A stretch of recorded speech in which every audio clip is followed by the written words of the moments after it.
Hi guys, I am so sorry I've been gone so long. I'm so sorry.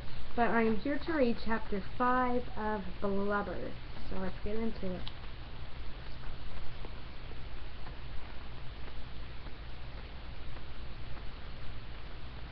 So we already did that. Okay.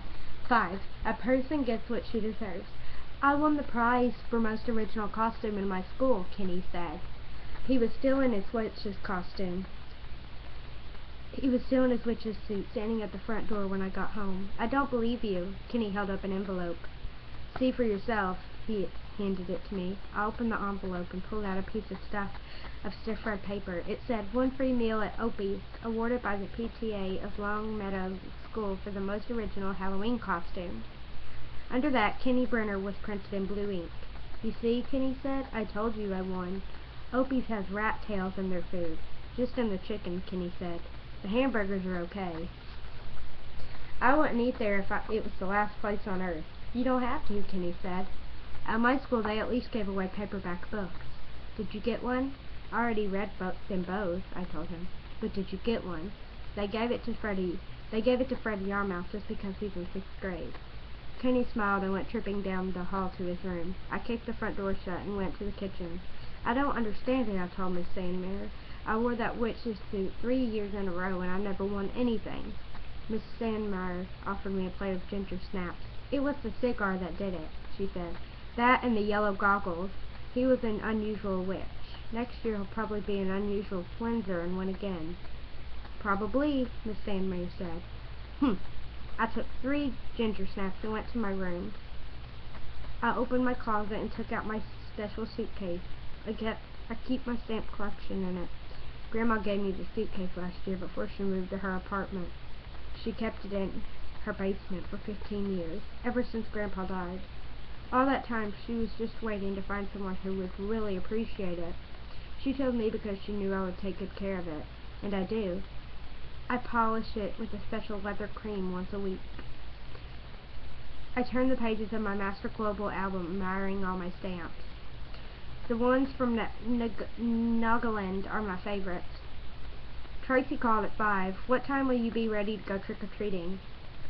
I swallowed the meatball I'd been chewing and said, "As soon as my parents get home. I'm eating now. Don't forget your pillowcase." "I won't. I cut out eyes and everything." "Good. Because if Mr. Machinist takes pictures this year, I don't want him getting me." "Me neither. I'll meet you outside at 6:30. "Okay, and bring a flashlight." "Right. Bye." Mr. Machinist lives in Hidden Valley, and every Halloween he hides in his bushes, snapping pictures of kids on his property. Last year he caught some boys soaping up his car windows. And besides taking his picture, which he sent to the police, he also turned the hose on him. Mr. Machinist has no sense of humor. Okay, so I only have 13 minutes left before my laptop dies. Give me 1 second, let me plug it in, and then it's green. I don't even have to stop the video. I just need to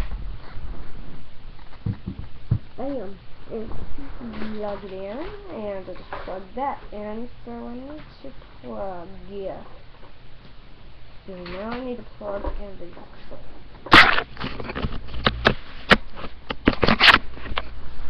okay. After supper, I packed a shopping bag with a flashlight, a can of pink silly string, a roll of toilet paper, and my UNICEF collection box. In my free hand, I carried my flinzer sword. When my parents got home, my mother said, "It's freezing out. You can't go like that."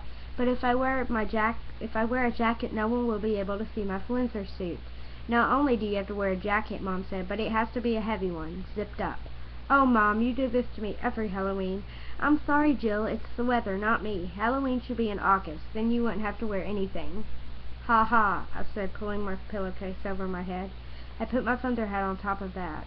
Are you sure you can see?" Dad asked me. "Hold up your fingers and I'll tell you how many," I said. My father held up too. I said, 6, right?" Then I laughed. So did Dad. "Gordon, I'm afraid she's going to suffocate in that get-up."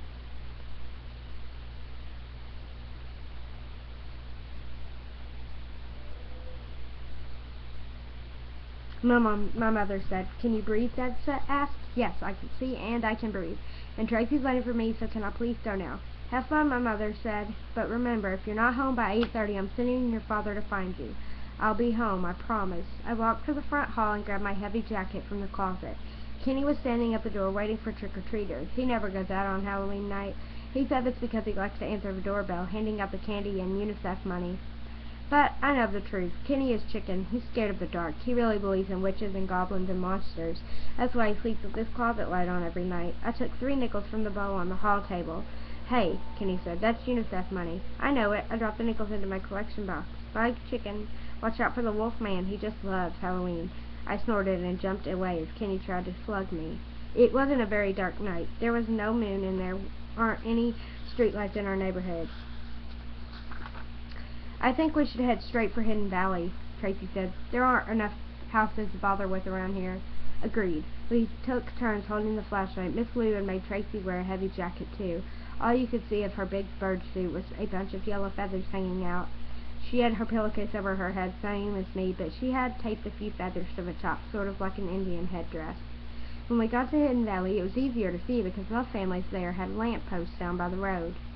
You brought the eggs, didn't you? I asked Tracy. Yes, 6 of them. Do they smell bad? I don't know. When we crack them, we'll find out. They should be rotten by now. I've had them in my dresser drawer for a month. Good. There are some things I would never do on Halloween. I would never smash a carved pumpkin. I know how that feels because last year somebody swiped both pumpkins off our front porch and smashed them all over the road. This year, me and Kenny got smart. We put our pumpkins in the window where they'll be safe. Also, I would never mess around with little kids, trying to steal their loot. That's mean, but nothing is too mean for Mr. McKinnis, which is why Tracy and I plan to crack eggs in his mailbox. He deserves it. He won't give to UNICEF. And if ever there was a person who'd put razor blades in apples, it's him. I'm not allowed to eat much of anything I collect, trick-or-treating, especially apples. Miss Sandmeyer makes them all into applesauce. So far, she's never found a razor blade, but my mother says there are crazy people all over, and she isn't taking any chances. Mr. McChinahis' mailbox is next to his driveway. By the side of the street, it says McChinahis in small, stenciled letters. Tracy took out an egg and handed it to me, ready for action. I looked around, sure that Mr. McKinnis was lurking behind a tree, just waiting to jump out and snap my picture, but I didn't see anything, so I said, I guess so. Tracy took another egg out of her bag and held it herself. You go first, she told me. I put my shopping bag and threw it on the ground. Then I opened Mr. McKinnis' mailbox. It squeaked. Go ahead, Tracy whispered. Do it.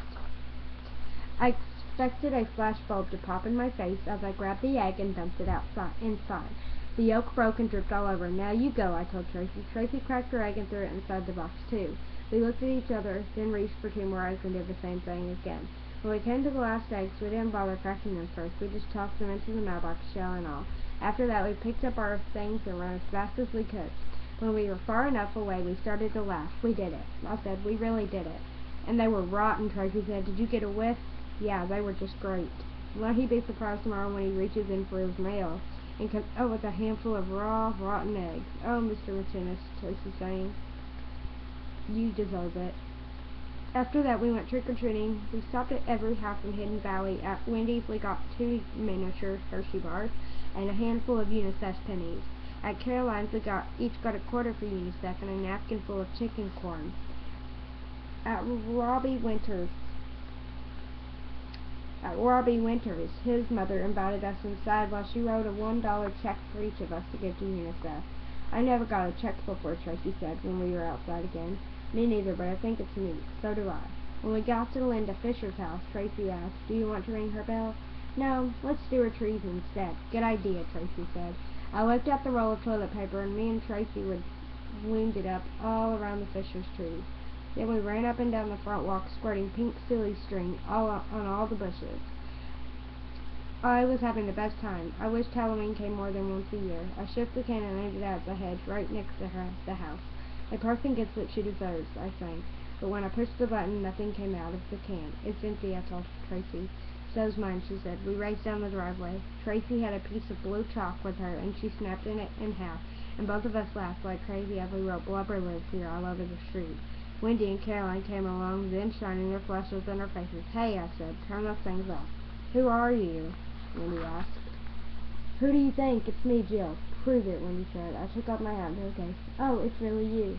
Oh, it really is you, Wendy said. Is that Tracy? Naturally. We smashed 6 pumpkins, Caroline said. I don't think it's fair to smash pumpkins, I said. They are not fair. It was great fun, Wendy told me. Yeah, Caroline said. I'll bet you two didn't have such a great time. We did, too. We had a better time, I said. Doing what? Wendy asked. Me and Tracy put 6 eggs in Mr. Machinist's mailbox. You did not, Wendy said. We did, too. I don't believe you. We can prove it, can't we, Tracy? Yeah, we'll show you. Wait a second. I've got to get my pillowcase on straight, I said.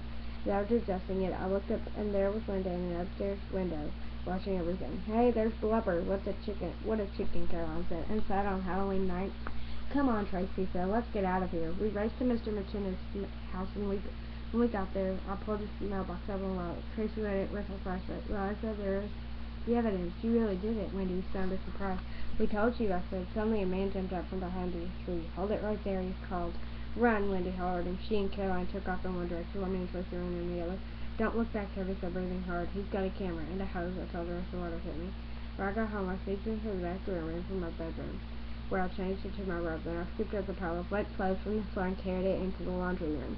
I tossed everything into the dryer just as I walked around to turn it on. My mother walked in. Oh, hi, honey. Did you have fun? Yes, I said, wow. I didn't know it was raining out. It's not. Then how come your clothes are in the dryer and your hair's all wet? Oh, that, I said, touching my head. Oh, shouldn't I ask? I really wish you wouldn't, I told Mom. She smiled and shook her head. Then we went into her bathroom and she dried my hair with her blow dryer. That it is. Bye.